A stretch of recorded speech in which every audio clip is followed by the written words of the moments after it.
an idea, a spark that became a flame, and eventually a torchlight march through dusty city streets.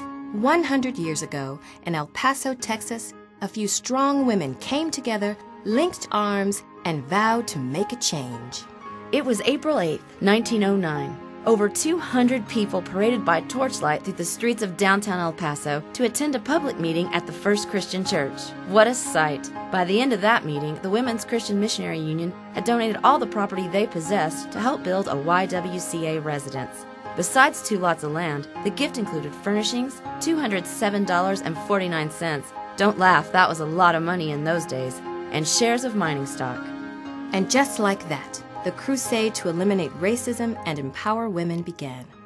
Their first order of business was to open a lunchroom and provide a residence for the many women who had come to El Paso seeking employment. Trost and Trost drew up the floor plans, and the newspaper ran editorials encouraging citizens to donate to the building campaign. By February 1910, the $23,000 goal had been reached, and in October of that very same year, what would eventually become the largest YWCA in the country opened the doors of its first residence at 541 Missouri Street. In addition to this residence, the YWCA also opened a gymnasium and rented space this very same year. Though it was a young organization, the YWCA had many supporters. Among them was a Mr. Horace Stevens, who donated 3 lots in Cloudcroft, on which to build a summer cottage to be used for camps and girl reserves. In the summer of 1928, a group of young girls gathered outside the lodge for opening day ceremonies at the Cloudcroft YWCA camp. They sang hymns like Follow the Gleam and Day is Dying in the West. The opening sentence, read aloud to an excited but captive group, went like this: Let the heavens rejoice, let the earth be glad. Let the sea roar in the fullness thereof. Let the fields be joyful and all that is therein. Then shall all the trees of the wood rejoice. For more than 30 years, the camp would offer a safe haven for young girls in need of respite from city life. They would enjoy camaraderie and special friendships in the great outdoors thanks to the YWCA. As the organization grew, so did its need for office space. Once again, the women of the YWCA rolled up their sleeves, and in late 1916, a second fundraising campaign began.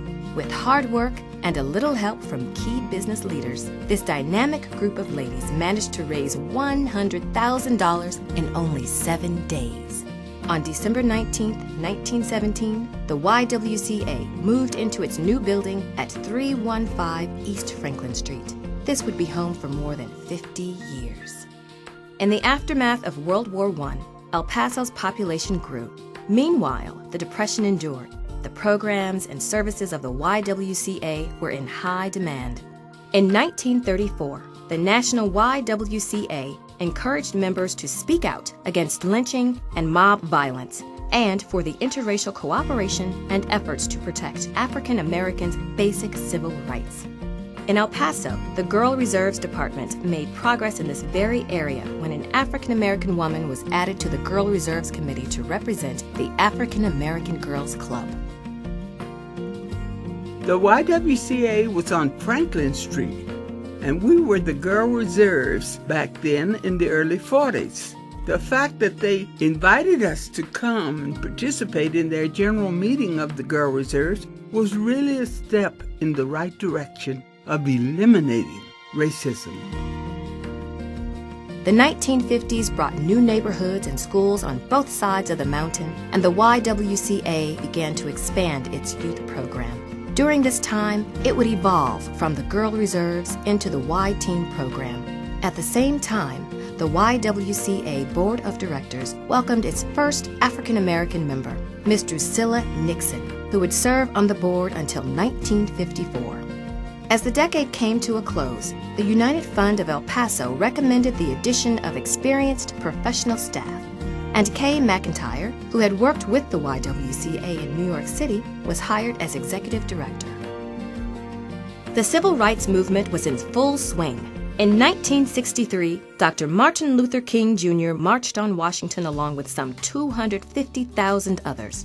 Meanwhile, efforts at school desegregation were still being met with impassioned resistance in southern states, and young African American students sat peacefully at drugstore counters, though they knew they would not be served. It was during this time that an enthusiastic young lady by the name of Myrna Deckert was hired as teen program director. Her energy was contagious. Under Myrna's leadership, the teen program grew exponentially, and new and innovative programming was introduced, including YWCA-sponsored trips to Mexico City and Hawaii. In 1964, planning began for yet another capital campaign. Charles Level and Hugh Steen served as co-chairmen, leading the effort to secure $1.25 million in pledges in the first 6 months of 1966. Oh my, we were so excited when we moved from Franklin to the Brown Street building. It was a huge move and great progress from that old building. The elevator didn't work, the swimming pool was small, all of those things. But we moved into this new building. You know, it really was an inspiration. People wanted to come there. In 1970, El Paso's population stood at 322,261, with a median age of 20.8 years, and one of the lowest median incomes of any city in the United States. It was this very same year, at the 1970 National YWCA Convention in Houston, that a delegation of African American women put forward a resolution that the elimination of racism be the singular emphasis of the YWCA. Although a heated discussion followed, a groundswell of support led to the adoption of a single imperative for the YWCA to end racism. At that convention, the one imperative was adopted, and I think at that point it really shifted the YWCA's mission. Before that, we were residential shelters and physical fitness, but the one imperative really made the YWCA at the national level an agent for social change, instead of a social service organization. At that time, in 1970, I was about 17 years old, still in high school. So that really changed my thinking a lot, not only about the YWCA, but about society in general, and some of the things that I maybe wanted to dedicate my life to. Soon after the new central building was built, the YWCA began to provide childcare for its members, and this program grew rapidly. The agency recognized that it had to extend its services to all areas of the community and to all income levels. Childcare services was given top priority. The agency contracted with the Housing Authority to administer quality child care services in 9 housing complexes throughout the city. As a result of this expansion, the YWCA staff grew from 27 to 300, and the daycare program expanded in 1975 to include 13 centers that also offered after-school programs. In this era, the YWCA also developed many other programs that focused on women and the support services they needed as their roles in society changed, including the Women's Resource Center and the Consumer Credit Counseling Service. The careful planning of the 1970s came to fruition in the 80s. In 1981, an East Side branch was completed and dedicated as the Shirley Level Branch. The Northeast branch was expanded and opened as the Myrna Deckert branch in 1983. The Lower Valley branch opened in 1987, and in 1988, YWCA leaders and staff would realize the long-time dream of a branch in each part of the city when a facility was opened in West El Paso and dedicated in honor of Catherine White Harvey. As the millennium approached, the YWCA continued its emphasis on supporting the needs of working families in El Paso by successfully bidding on the Workforce Development Board's Child Care Management and Service Contract in 1990. This program assists in paying child care costs for working families, ensuring care for more than 7,000 children each year. 3 years later, the YWCA received funding to begin the Child Care Resource and Referral Service. And in 1999, the YWCA opened the Judy and Kirk Robinson Mikasa Child Development Center. It is the only daycare in El Paso for homeless children. When you walk into Mikasa, despite what the children have to endure and deal with during the rest of the day, their situations of being homeless, They are so unbelievably happy. It's amazing. I don't know how it's possible to have children be that happy. I think it's because Mi Casa is the only place for children to get away from whatever problems they have. But childcare wasn't the only focus of the YWCA. The Sarah McKnight Transitional Living Center for homeless women and their children was opened in 1993 after 2 women were discovered living in their cars in YWCA branch parking lots. The staff at the Joyce James branch on Brown Street noticed that there were some women who were living in their cars, sleeping in their cars with children. They were coming in the morning and using the showers at the branch. These women had no place to live. They were perhaps fleeing from a bad domestic situation. We began to realize that what these women needed was transitional housing, so we began operating the Transitional Living Center. Each time a need was identified in the community, the leadership of the YWCA sought to address it. By the turn of the century, the YWCA had implemented Children Cope with Divorce and built Independence House in collaboration with the Junior League of El Paso. Today, the YWCA is the largest provider of transitional housing for families in El Paso. Additionally, in 2007, the Community Development Corporation, formed by the YWCA some 5 years earlier, completed 12 apartments in the Lower Valley for low-income seniors. After 100 years in El Paso, the YWCA is still actively working to address needs in the community as they arise.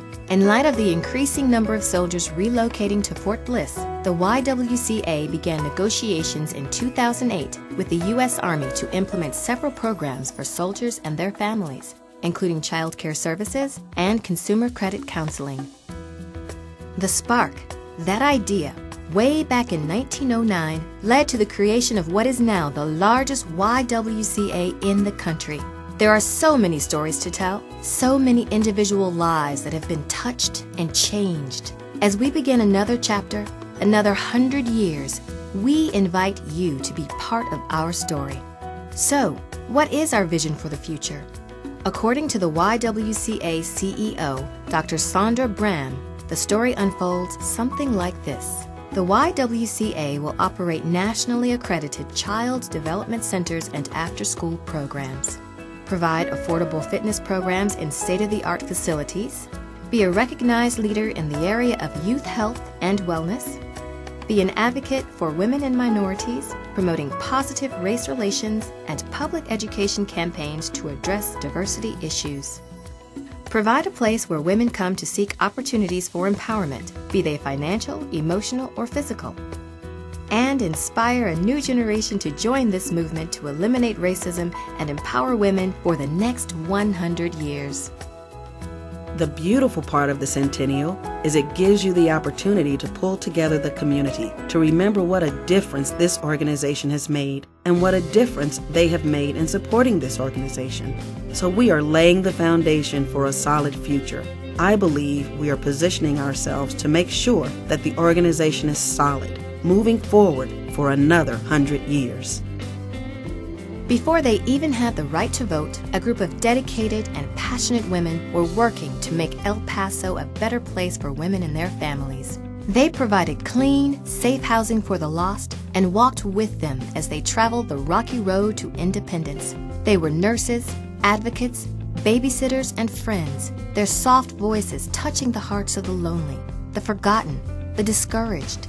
These women were more than just a group. They were more than a club. They were a movement, and they called themselves the Young Women's Christian Association.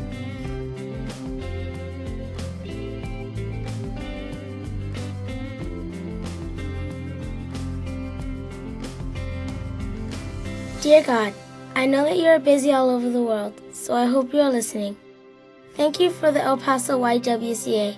Thank you for a special place where kids like me can go, be safe, and have good food and lots of fun. I am so happy at the YWCA. Thank you, God, for all the people who work at the YWCA, and I especially thank you for all the people who give money to the YWCA. Without them, my mother could not afford to send me. God, at this time, I ask with all my heart that you will help the YWCA. They need your blessing so that more kids can come and so that our mothers will have a special place where they can get help when there are problems. Please, God, help the YWCA to be here forever. Amen.